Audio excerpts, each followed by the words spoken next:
Good morning and welcome to Press Talk on Television Nigeria, transmitting live on the Guzape Hills. And today we will be discussing very important topical issues that is making headlines in the news. And with me to discuss this very important headlines in the national dailies is none other than Aminu Adamu and Daniel Atai. Gentlemen, please welcome to Press Talk on Television Nigeria. Thank you, Mr. Peggy. You're looking very hot with your glasses on. Everybody's going to be ready to blow hot on the headlines, right? A beautiful Tuesday morning. Thank you very much. All right. We will go straight to the headlines in the national dailies. We have a few of them here, so we're going to be very punchy and we're going to discuss them very well. We begin with the Daily Sun. Daily Sun, the major headline that says, Buhari governors meet on fuel pricing framework on Thursday. You can get that story in the Daily Sun on page 27. And the writer there says, don't panic over borrowings, federal government tells Nigerians. Now, on the topmost right of the Daily Sun, you have herdsmen, Otom Bola Mohammed trade words. And so you can also find that on the page 6 of the Daily Sun. Down on the bottom, you have Southeast governors wade into Uzodinma Okorocha feud. And the writer there says the protest rocks Owerri as ex-governor regains freedom. Ex-governor accuses police of compromise. Gunmen kidnap monarch in Rivers. You can find that on page 4 and 8. Sultan Makido Institute names Onu face of integrity. PDP mocks APC over extension of membership registration. Please, gentlemen, I want to begin with Daniel Atai, who is going to begin with either Buhari and governors meet on fuel pricing framework on Thursday, or headsman Bola Mohammed and Otom trade words. Which of them do you want to start with? I will start with headsman Otom Bala Mohammed trade words. And you know, there are riders to that. One of the riders says that Benue governor brand his Bauchi counterpart Fulani terrorists. And another one says that you hear from me soon, Mohammed answering Otom. Headers must protect themselves. Ex-Governor Yuguda. You see, the angle I want to take it from is not the angle of mere words. I'm going to take it from the angle of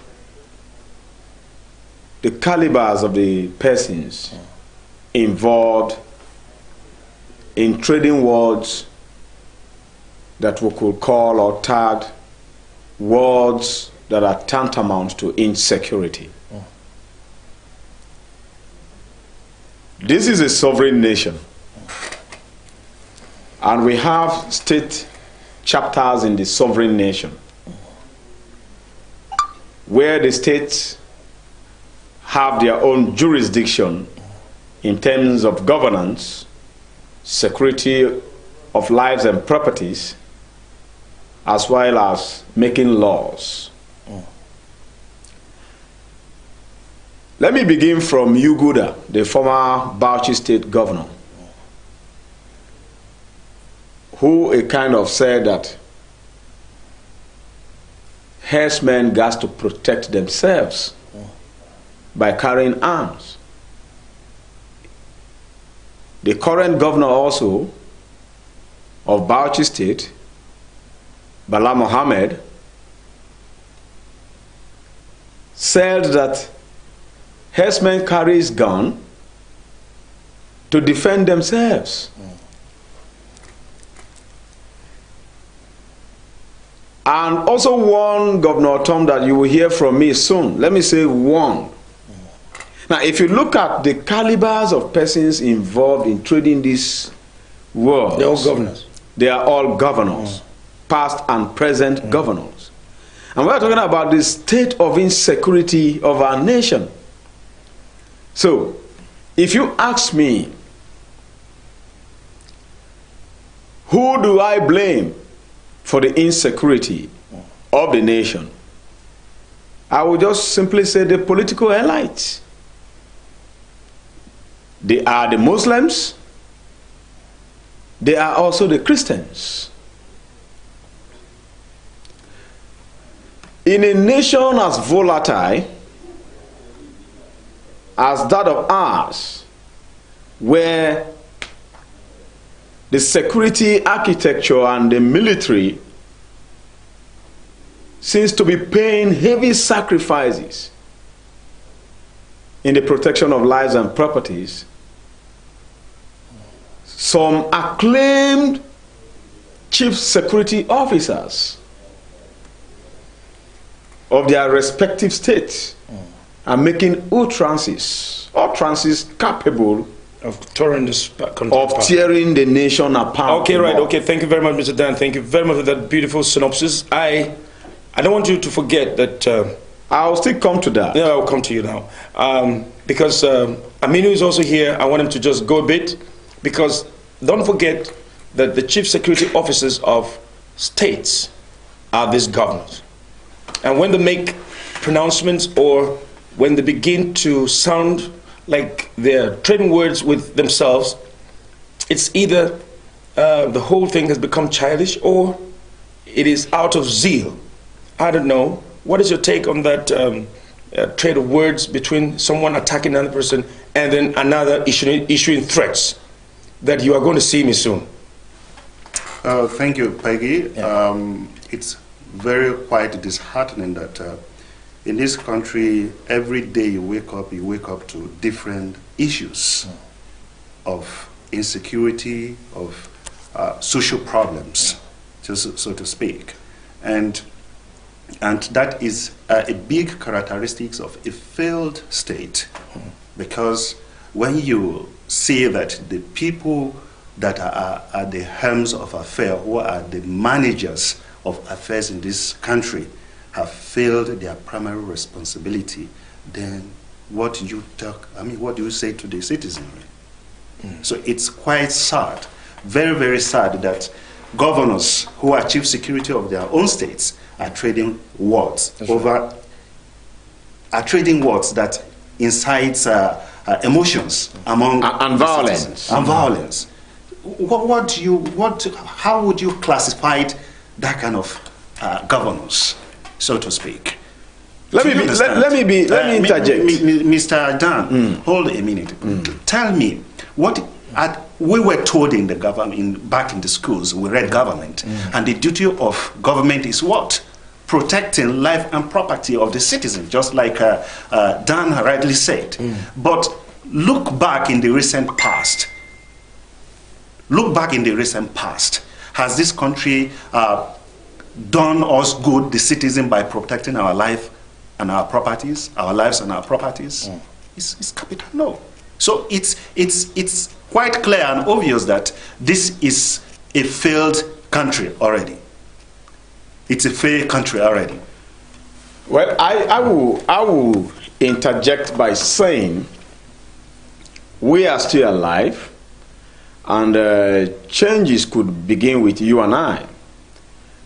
Like the issue of the herdsmen and the words coming from Yuguda and Bala Mohammed, they are actually unbecoming of a sitting governor or chief security officer within their jurisdictions.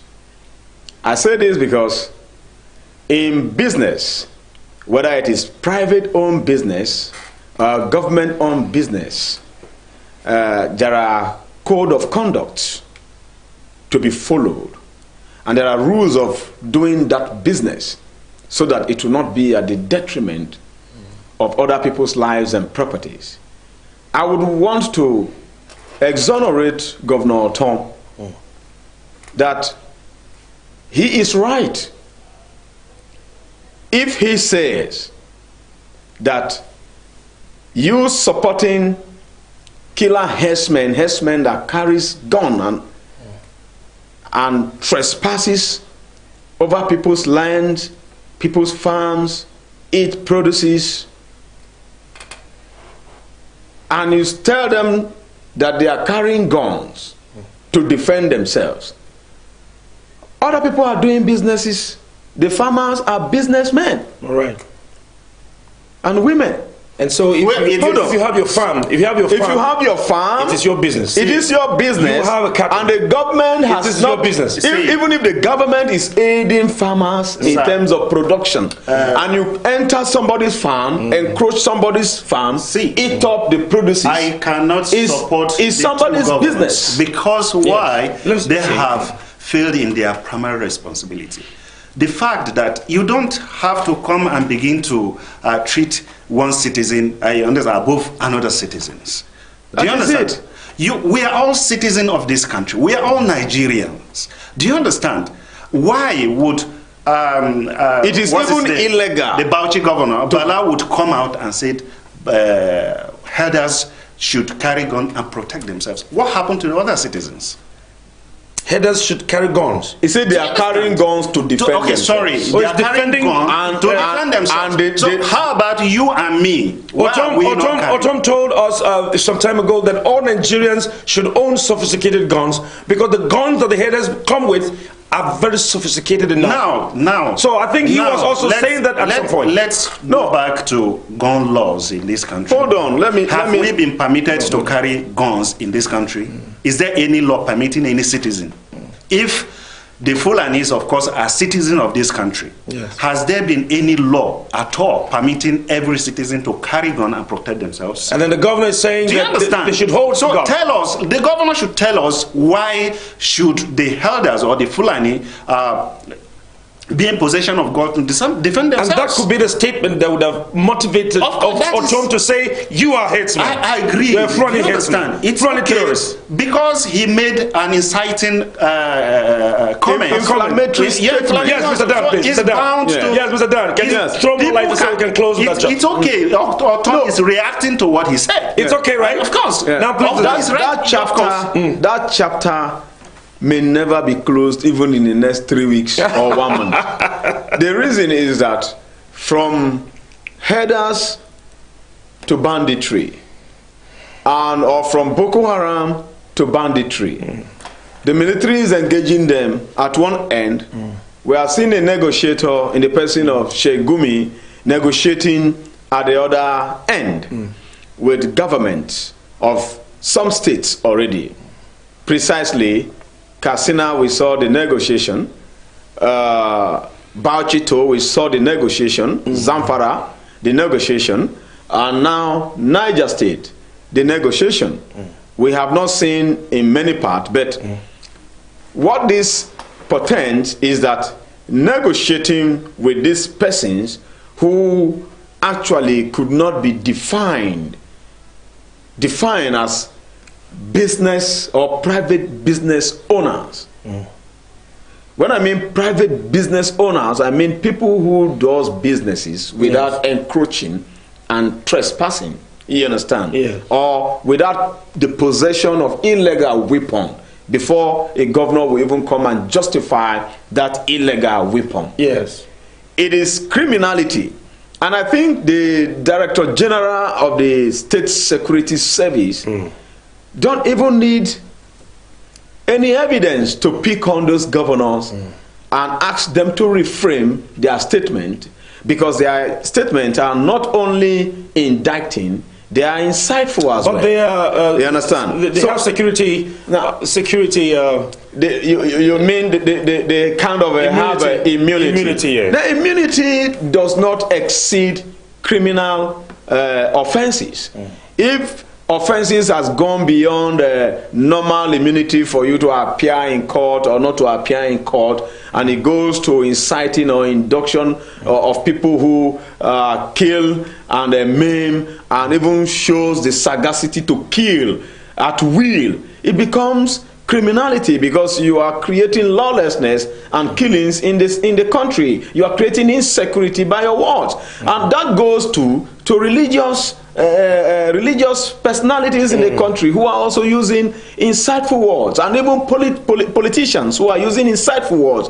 It is not a time to begin to use statement of incitement that could create killings or encourage banditry or herdsmen destruction. Thank you very much. There are laws, and Benue law, for instance, is standing. It prohibits open grazing and no trespass. No trespasses. Everybody. So if the government wants to curb the menace of herdsmen, states should what? Follow suit by implementing that law. Create ranches. If your state are the state that accommodates herdsmen, you can find that on do that. Thank you very much, Mr. Dan. We can find that on page 6 of the Daily Sun, and so that takes us to the next.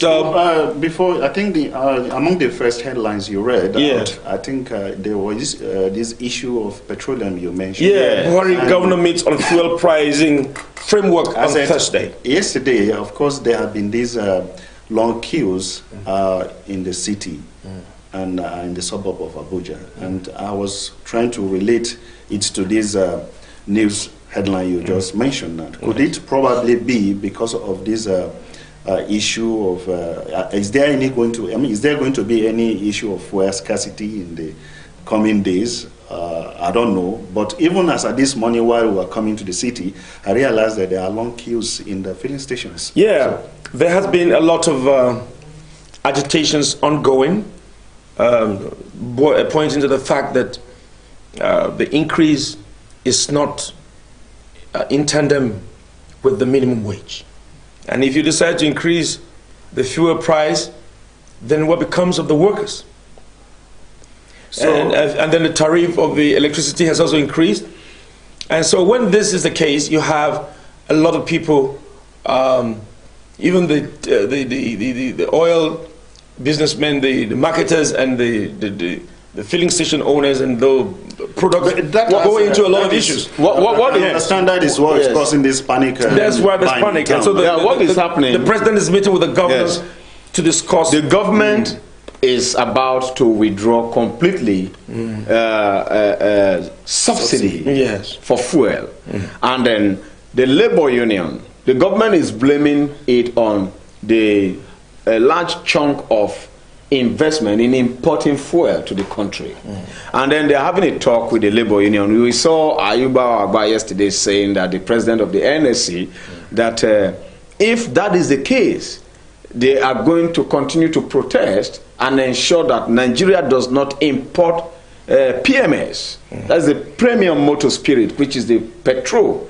So by the continuing importation of fuel, there will be a kind of purchasing power parity in the country where the common man wouldn't afford to even buy fuel or power generator and his cars. You understand?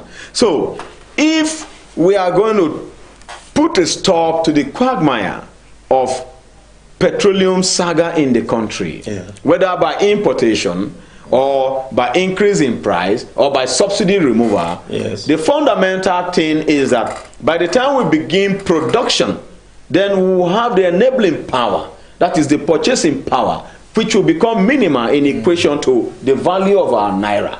So long as we import, we exchange with dollars, we exchange with pounds, and the exchange rate is high. And once it is high, who bears the consequences? You who is the masses. That is what is. Thank you very much on board there. Your analysis made me to recall again during when this administration was coming in.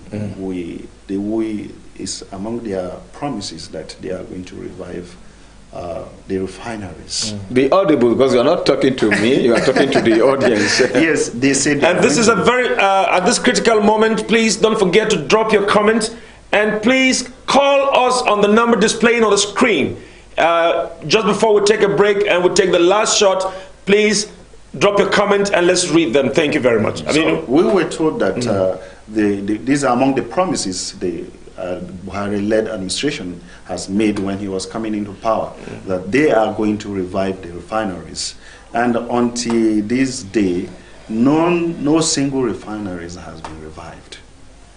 Yeah, is it true that none? I think there was work on one of them. No. Aminu is completely right by that statement, because you see, successive government, just like what we have in the electricity saga. You are aware that PDP are protesting now that Siemens should the contract given to Siemens should not go ahead. Apart from PDP, some notable political echelons who are partners in crime in this electricity problem that we have been since the past 4 decades, I would say. Since you grew up, have you seen any straight 1 month power supply that you wish to pay the bill? Never. Have you been given?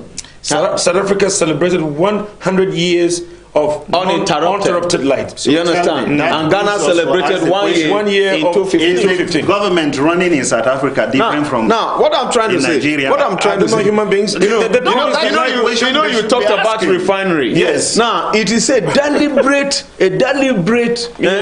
mischief. A deliberate mischief. I call it economic deliberate mischief by the few political elite. Whom this government, not only this administration, successive administrations have been unable to deal with. And so we remain in the problem. That is the comatose state of our refinery. And that is also the comatose state of our electricity issue. Now the government came, yes, with that promise. And of course, I may give credit to the administration of Buhari in one area.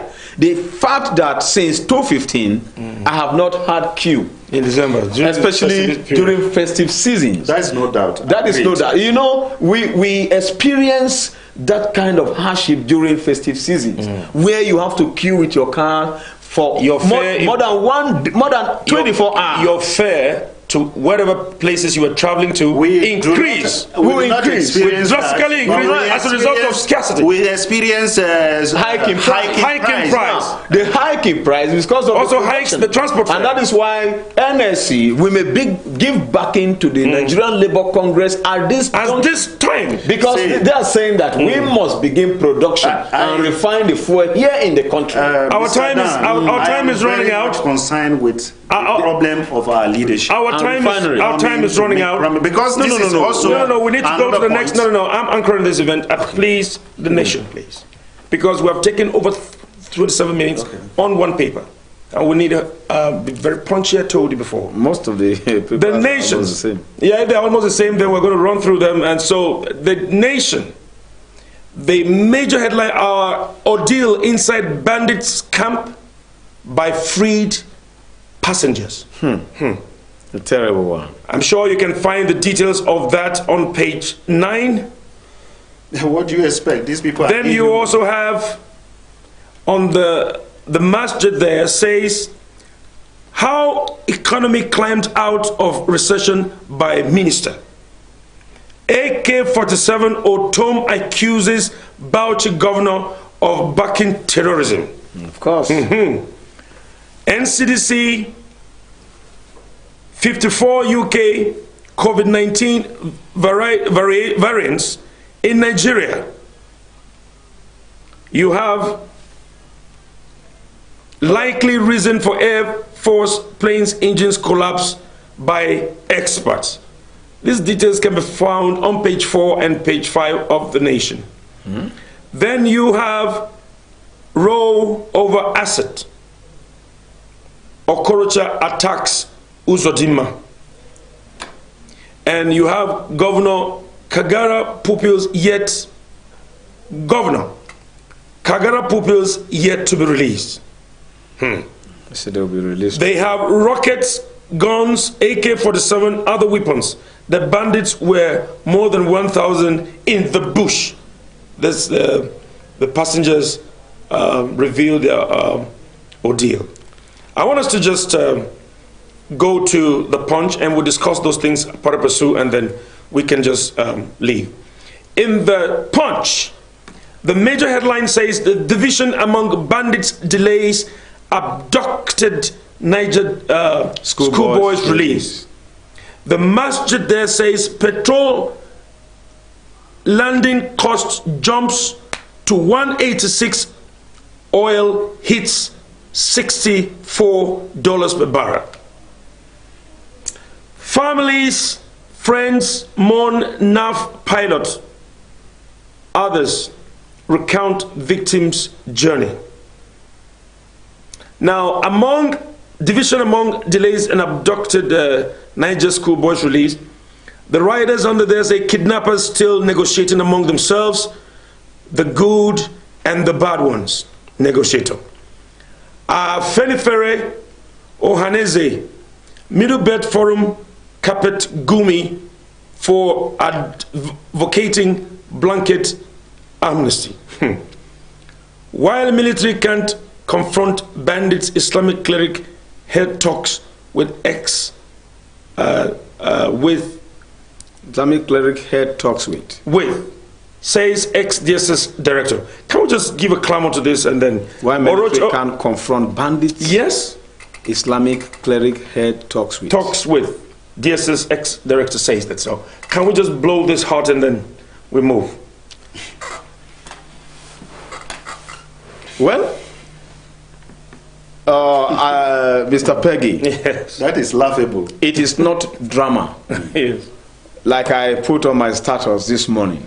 I say, when I look around, I do not see the devil. I see Christians and I see Muslims. I see traditionalists. I see people. I do not see evil. But what marvels me much is that the persons I see in the country occupying various positions in the ministries, in the department, in the agencies, and political offices are those perpetuating heinous crimes, are those complicants with heinous crimes. They are also aiding and abetting heinous crimes. So where is the faith that we profess to the people that we are either Muslims or Christians, if we cannot just light up the little candle and shine above the darkness that have befallen our country, Nigeria? It is very easy. Change begins with you and I. Yes. In part of this analysis, trading wars of blame, game, or whatever, is not what is going to stop us. Yes. It's not what is going to stop these things. You see, bandits are more than 1,000 just in Niger State, and well armed with rocket-propelled grenades and ammunitions. The issue is, are they actually more armed than the Nigerian armed forces? Let's read this comments here. It is no. Thank you. The answer is no. Now, just before you continue, Adedela says, Header defend himself with what, please? Chichi Ibenye says, the level of insecurity is becoming alarming. The government needs to act very fast because most people now sleep with one eye open. God will protect us. Another one says, that's Queen Sarah Hillary says, the level of insecurity in Nigeria is becoming something else. We woke up every day to hear different stories. Killing is now becoming Nigeria's culture. The government needs to act fast before things get out of hand. Just take a look at what is happening in Imo State. Is that supposed to be happening in our government? If our government is doing their work, life has been taken for granted in Nigeria. Federal government, please wake up. You see, these are reactions of average Nigerians, because this is a situation that affects everybody. Do you understand? Yes. And that is because our leaders have failed us. Are we supposed to be talking about insecurity? Do you understand unemployment and what have you in a country of over 200 million people, in a country of where we have the resources? Do you understand? Compared to other African states, so it's so sad. It's so sad, Peggy. Yes. Now, I was adding my voice to the situation of the nation, and as an agenda setter, I wish to opine that what is the solution if the DSS have said, because the cleric is engaged with them, I mean Sheikh Gumi, the negotiator now, is negotiating between the government of Niger State and that of with the bandits. I think he did it in Zamfara and he did it in Katsina, and it kind of curbed the situation. Yes, but we don't know the rules of engagement because we are not military personnel or security experts, isn't it? But in security operatives, we know that there are rules of engagement. Oh, yes. And which, under negotiation, must be what abided with or by. Perhaps that is what the Nigerian armed forces are waiting for. If the negotiation will work out, then so be it. And if it would become defiant, then they will go into it with minimal casualty. Already they are having what do you call them? Abductees with them. Yes, that's true. And the lives of the abductees are the very ones that the security wants to protect, isn't it? I'm becoming very worrisome about why the bandits have decided that they're going to engage in abduction as a means of livelihood. First of all, is it that Nigeria, you said something about failed state. Is it that Nigerians and the Nigerian government is not planning for its citizens anymore? Or the level of youth empowerment? Because most of those who do these things are within the very youthful age, where there's a lot of energy. Maybe commanded by an older man, I don't know. So what do you think the government should do, or what can you say about what the government has become of, that these bandits are becoming to thrive? Like it's a normal business, and every day we're having to sit here on newspaper review to be talking bandits, bandits, bandits. If it is not headsmen, it's going to be bandits, and then they're abducting people, and then they're catching passengers, they are destroying wedding places. What is this? Sometimes it's going to look like the security operatives put the police, the DSS, and the army and Air Force and all of them, put it all together, all the security operatives, even the civil defense. It looks like they're not working enough or something. That is rhetorical. It is rhetorical in nature, because it is what you and I know on a daily basis that is happening in this country. And like your last statement said, we have the security apparatus in this country. Do you understand? We have the armed forces, we have the whole armed forces, we have the police, we have all the security agencies. Tell me, from 1960 till date, Nigerian security system has not improved. Why? That means we have to change tactics. Why? And I was about... From 1960, Nigerian security system has not improved. Yes. Just few miscreants who come together to terrorize even the security agencies, cut away with their arms and again terrorizing the fellow citizens. Tell me, what has the state become? What does that tell you of a country like Nigeria? Peggy, we gain recognition, international community. Nigerian go for peacekeeping. Nigerian going for the best military and internal crises we are not able to resolve. We were ranking the best we cannot tackle. Foot soldiers, is it artillery soldiers? This is shameful. Well, this is completely shameful. Yeah, while you might be right, of course there are differences between conventional war and we call this guerrilla war, where terrorists will shade themselves with abductees who are normal citizens and law-abiding persons. Be it conventional or be it guerrilla, it should not overpower Nigerian security system. No, it has not overpowered them. It is because we play politics with issues. It is not. So if we're playing politics with issues, it's not a tactic of that overwhelm you. That is why. Can you answer me, please? When I began my statement, playing politics, yes. I said that I look around, I see you, I see you. You are a Muslim, you are a Christian. I have not seen the devil. You could be the devil, you could be the what? The angel. Now, but what I see is corruption and evil everywhere. It is because people have ceased from doing what is right, from being patriotic. That is why we're going to start taking traditional oaths. From following constitutional frameworks. Yes. And that was why you see Sadhguru Maharaj saying that we should go by tradition. That so way people can be cautious. People will be afraid. But I want to profile one solution. Yes. This solution might look very stupid, but it will go a long way, just like Sheikh Gumi is negotiating. Sheikh Gumi, the negotiator, is negotiating. The emergence of Sheikh Gumi into the he's a negotiator now. Yes. National security issues. Very, very amazing. Now, I commend him for that. Timely. Why we commend him, there are still questions to be answered on his part. I know that for sure. Even from the aspect of analytical framework. Let us solve this problem first, then we can analyze it later. We can analyze it later. You should not see yourself as fronting for Islamic agenda. And I should not see myself as fronting for Christianity agenda.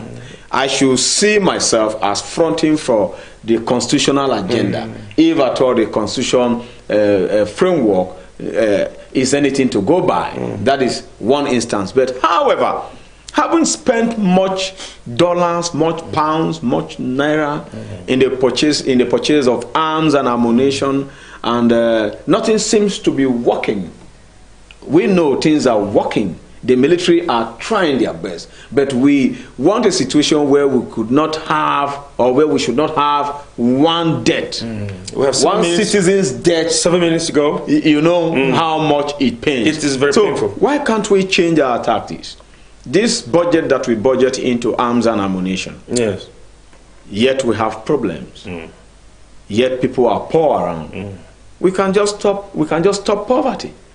They say family and friends mourn NAF pilots. I hear it. You asked me to give a solution and you are reading another thing. I said, why can't we just, for instance, stop poverty, empower the masses? These terrorists who are terrorizing everybody, if they are Nigerians, why not create a data in their various states? Yes. Create a data. Each state have data. Yes. Why not be sincere about the data and correspondingly follow the data with empowerment? That's right. Okay, now you are trying to negotiate with them to empower them, to rehabilitate them into the society. What stops others from spouring up? Those who have not even committed any crime at all. Yes. They have been empowered. They have not been accountable. And they'll pick up arms tomorrow and become bandits. All right, okay. So we can just wrap up on this because those who have never been bandits before are feeling cheated. So you must, if you have to be heard in this country, then you have to become a bandit. Is that what you're saying? And that is the kind of thing we have found ourselves in. Well, just to thank you very much for doing justice to this. The families and friends of the NAF pilot and others recount victims' journey. Oh, the guy just died. May his soul rest in peace. Seven of them just died. Tell you the state of dysfunctionalism in this country. There could also be a possibility that the craft would have been more than 30 years old. Of course. And I think the president should speak out. The president how could they must issue a statement. An aircraft, do you understand, without checking?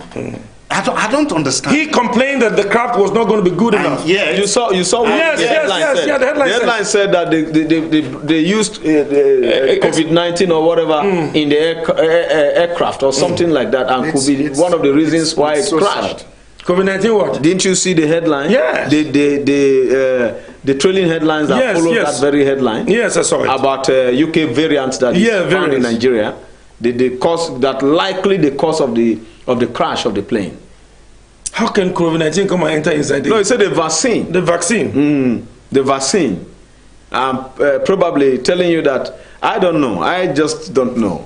But I think thank you. The details there you can find on page 9 of the Punch. And now the bandits are having division among themselves.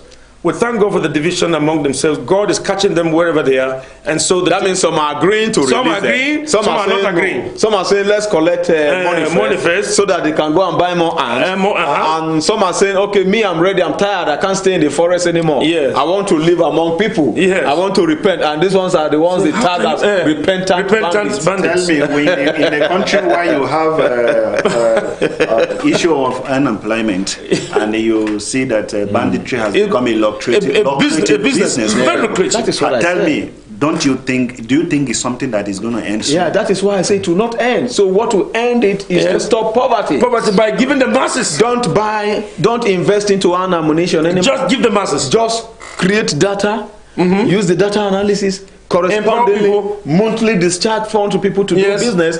In fact, production should begin in the country. When we lack industries, we have much of terrorism. But while we had industry, did you sense or hear of all these things that are happening?